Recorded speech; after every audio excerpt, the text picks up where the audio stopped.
Peuple du monde, alors, est-ce que je suis visible? Comme ça. Peuple du monde, peuple congolais, chers amis, essayez de vous connecter. J'ai 15 minutes de pause parce que je dois reprendre mon cours de gestion. Il y a des gens qui vous disent qu'ils veulent comme ça, ne pas parler du travail. On peut pas être président de la République si on n'aime pas le travail, si on est l'ennemi du travail ou de l'emploi. Et donc, je vais vous parler de la communauté internationale. Essayez de vous connecter. Je vais vous parler de la communauté internationale. Est-ce qu'il y a du monde? Connectez-vous. Alors, je vais vous parler de la guerre de 1997 entre les trois belligérants Pascal Lissouba, Sassou Nguesso, Bernard Kolela. Une guerre imbécile, j'allais dire. Puisqu'on parle de la communauté internationale, je ne pense pas que sa vocation, c'est d'abord avoir cette ingérence, de préparer un candidat qui doit devenir président. Moi, je pense que pour devenir président, nous devons être des modèles. On vous dira qu'ils sont, je sais pas, ils ont de l'argent qui tombe comme ça en dormant, ou l'argent des morts. Moi, j'en ai refusé dans ma famille. Parce que je travaillais, je n'ai pas envie de rentrer dans ma famille. Moi, j'ai refusé les allocations familiales, dans ce sens qui ne relevaient pas de mon travail. Et je les ai refusées automatiquement. Je ne vais pas développer, pour aller voir les caisses d'allocation familiale. Ils vont vous expliquer à un certain moment, lorsque vous êtes des parents uniques, vous avez droit à quoi? Et moi, j'ai refusé. Et donc, le travail sera une valeur cardinale. Lorsqu'il y a eu cette guerre de 1997, puisqu'on parle de la communauté internationale, la Croix-Rouge du Congo, et puis au-dessus, nous avons la Croix-Rouge internationale, qui est une association qui est affiliée aux Nations Unies. Alors faites-moi signe si vous me suivez. Qui est affiliée aux Nations Unies. Et qu'est-ce qu'ils ont fait? Et moi-même, j'étais cadre du mouvement de la paix, encore une association qui est affiliée aux Nations Unies. Et la CAP de M. Bala Vital était affiliée au mouvement de la paix et le mouvement de la paix est affilié aux Nations Unies. Et donc je connais un peu les arcanes de la communauté internationale. Je suis membre. Il me manquait un palier pour rentrer au bureau exécutif. Et donc je fus membre, on va dire, du bureau national du mouvement de la paix.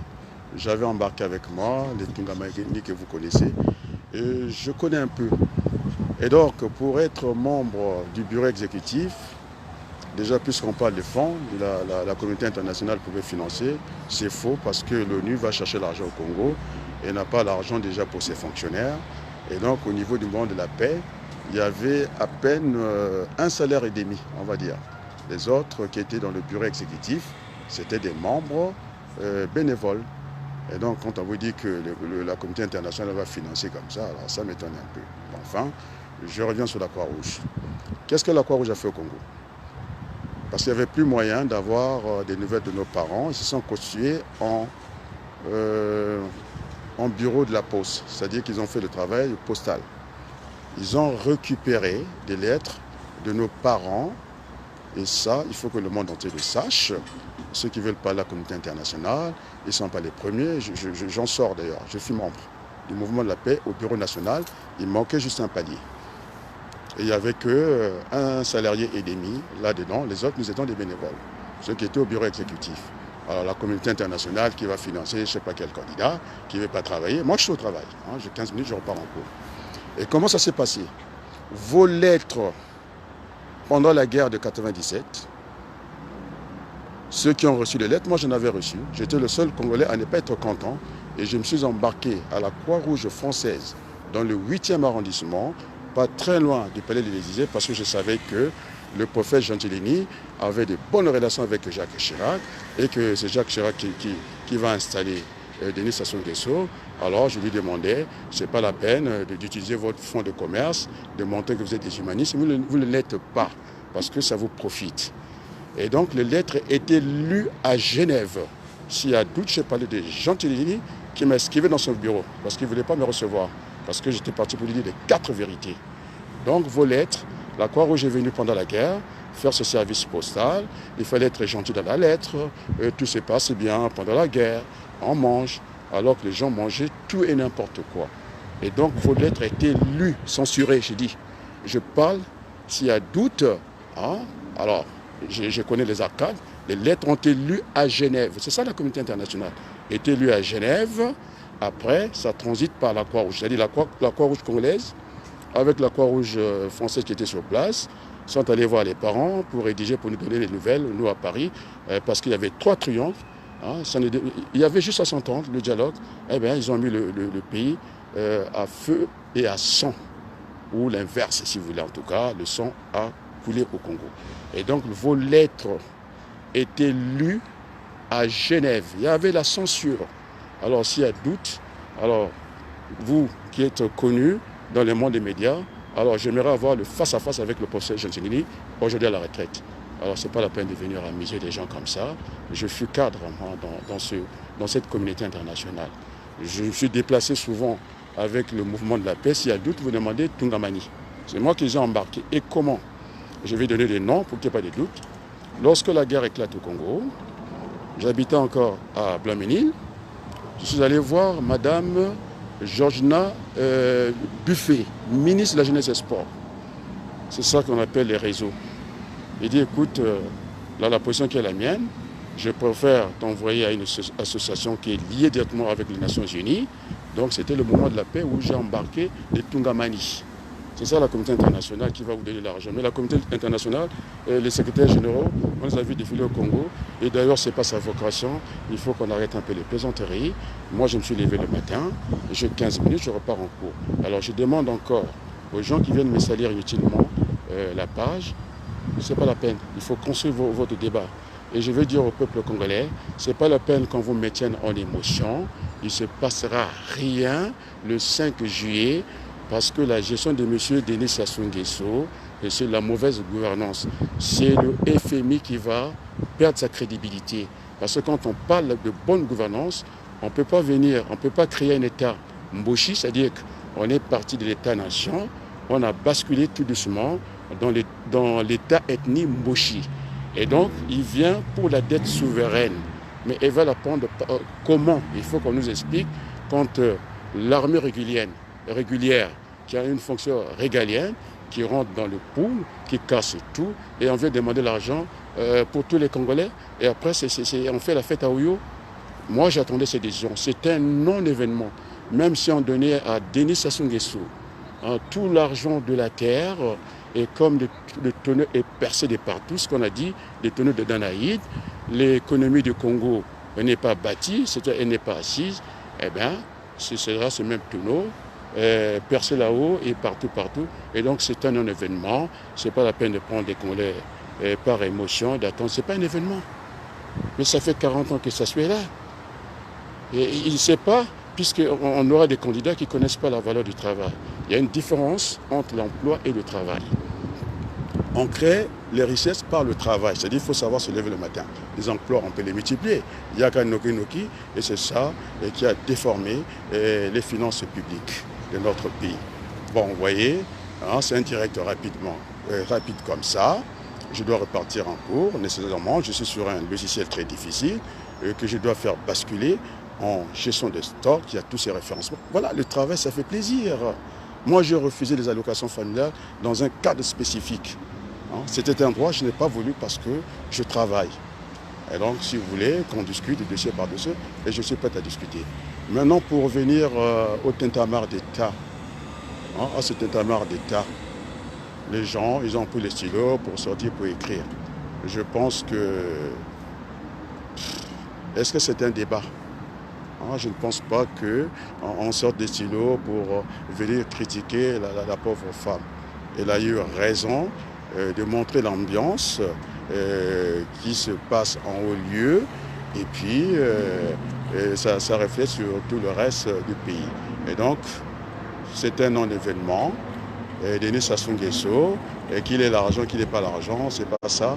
Et nous n'allons plus aller au dialogue parce que depuis près d'une législature, c'est un pouvoir par défaut. Eh bien, il veut jouer à ces jeux d'échecs et nous n'irons pas et nous irons à l'Élysée. Je dois être tranquille pour rédiger ce courrier, pour expliquer les intérêts du peuple congolais. Eh bien, d'autres nous ont posé la question pourquoi l'Élysée. Ce n'est pas ceux qui veulent venir par un convoi étranger, mais après ils parlent de souveraineté. Il y a un mélange de tout. D'abord, les concepts, les mots sont opposés. On vous parle de souveraineté et puis on se fait financer je ne sais pas comment. Eh bien, j'aimerais bien savoir qu'on nous montre au moins des traces. J'ai vu des Congolais qui ont embarqué aux affaires étrangères avec des documents. Il n'y a jamais eu de réponse. Il n'y en aura pas demain. On est en train de mystifier des choses comme l'État international. Ça serait aussi facile. Donc maintenant, si c'est pour mettre un paresseux, déjà ça c'est un drame pour notre pays. C'est pour mettre quelqu'un qui n'aime pas le travail à la tête du pays. Moi je ne comprends pas. Moi je veux repartir en cours tout à l'heure. Et donc c'était un événement. Les Congolais essaient d'évacuer vos occupations. C'est le Fonds monétaire international qui va se discréditer à la place financière. Parce que quand on parle de bonne gouvernance, eh bien, une partie de la population est exclue. Là, on rentre dans une dette souveraine. Et donc, il n'aura pas lieu, c'est la lieu. Eh bien, l'orthodoxie du Fonds monétaire international, et ses propres valeurs, va les mettre à la place publique. Mais ça ne tient pas la route. Donc, comment voulez-vous qu'il soit crédible? Il n'y a pas de bonne gouvernance. Le CFA, maintenant, ça va démarrer dans l'autre partie de l'Afrique. Sassou, avec le CFA, qui est une monnaie solide, on a fait la dernière économie du monde. Et donc, nous irons discuter. Nous n'irons pas à Brazzaville pour quoi faire. C'est un plan Tiananmen, c'est la place Tiananmen. Comment voulez-vous être crédible d'aller dans une élection où tout est faussé?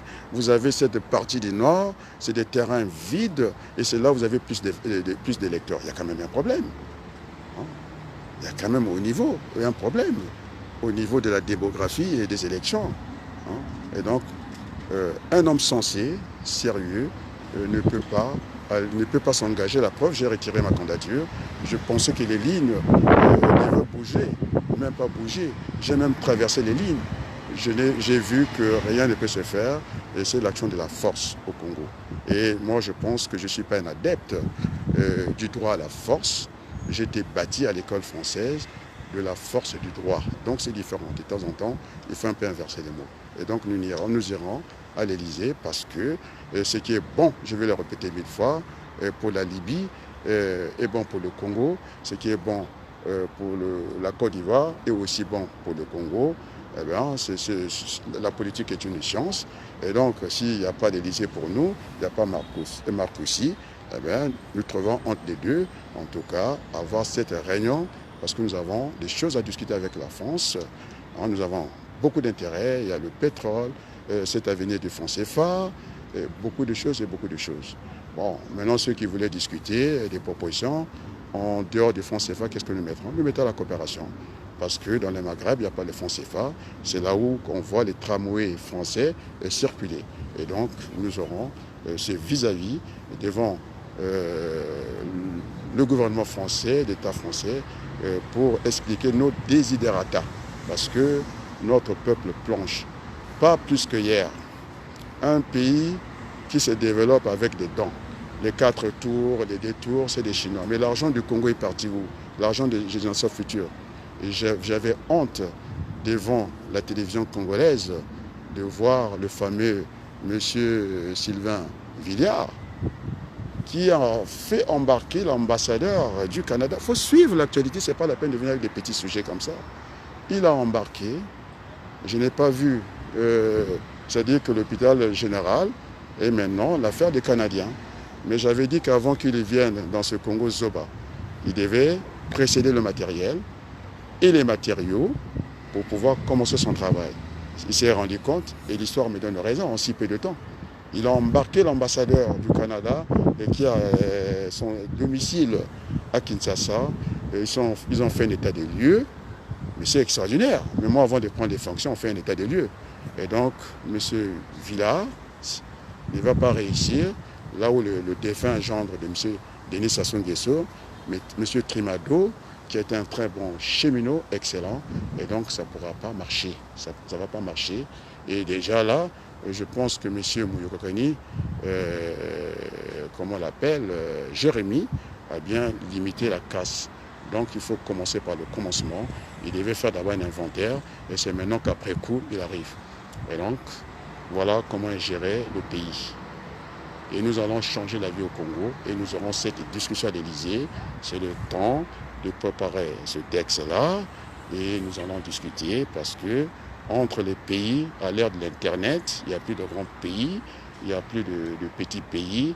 Eh bien, nous sommes dans ce village-là et nous irons faire valoir les droits du peuple français. Donc, c'est pourquoi nous avons mis en place cette fédération, l'état-major spécial pour la démocratie. Pourquoi? Nous avons invité les Congolais à cette assemblée générale de pouvoir dégager un comité qui aille discuter avec l'élite en face, l'élite française. Eh bien, il n'y a pas eu de répondant. Et donc, nous sommes rentrés dans l'exception. Nous ne reviendrons plus en arrière parce que le temps presse. Les anciens, nos ministres, ils nous ont donné les quitus. La plupart des associations, en tout cas les plus importantes, sont représentées. Alors, ceux qui attendent, on a changé le fonctionnement. La lettre ne sera plus soumise à tout le monde, au risque que Sassou Nguesso envoie la lettre que nous voulons envoyer fermée à l'Élysée. Alors, en droit, ou bien dans la pratique politique, on appelle ça l'article 49.3. C'est-à-dire que le gouvernement, après cette déclaration de politique générale, de l'état-major spécial de la démocratie, et donc le président de la CDI, je dis bien, il prendra toutes ses responsabilités de porter cette lettre auprès de l'Élysée. Et dès que le rendez-vous est déclenché, eh ben, nous verrons. Les ministres sont déjà membres de droit et qui partira discuter avec nous, mais pas des bras cassés, des gens qui risquent d'aller faire une gastro là-bas. Et donc, ça sera un vis-à-vis de discuter des intérêts du peuple congolais. Et donc, le président de la CDI prendra toutes ses responsabilités. Et bien maintenant, à ce qu'on appelle l'article 49.3. Et donc, je vais engager ma responsabilité. Si j'échoue, je remets le tablier. Voilà ce que je voulais vous dire, peuple congolais. Ne rentrez pas dans ces histoires-là. Tout le week-end, ils sont au lit. Et après, toute la semaine, ils sont au lit. Le week-end, il vient, ils nous pompent un discours de la communauté internationale. Et c'est très grave, la communauté internationale. Pendant que le Congo était en guerre, imbécile, l'ONU, quand même, vient solliciter M. Denis Sassou Nguesso de prendre un détachement, pendant que nous, la maison brûle, d'envoyer des Congolais d'aller mourir dans une république sœur à la Centrafrique. Est-ce que c'est de la responsabilité ou de l'irresponsabilité? Voilà la question, je repars en cours, je vous remercie. À très bientôt.